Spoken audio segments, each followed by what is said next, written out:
Welcome to Sweet Life Beat Life. We hope this video helps.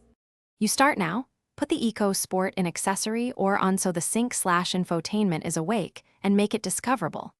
On your phone, enable Bluetooth and keep the screen unlocked. This prevents timeouts.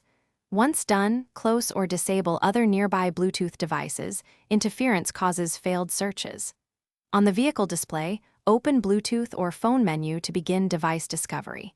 You are initiating the handshake. Doing this immediately reduces retries and speeds up the connection process. Once your phone finds the Ecosport, tap the vehicle name to start pairing. The car display and your phone will show a PIN.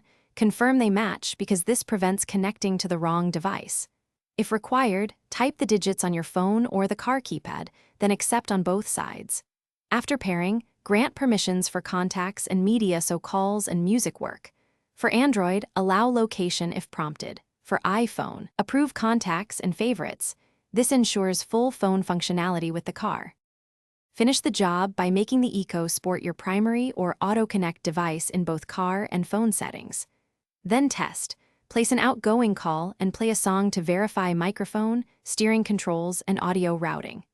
If audio plays but calls fail, recheck phone permissions for contacts and call audio.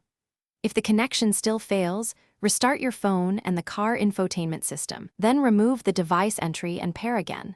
This clears cached errors and usually fixes stubborn pairing problems. Thanks for watching. Consider subscribing if we helped you.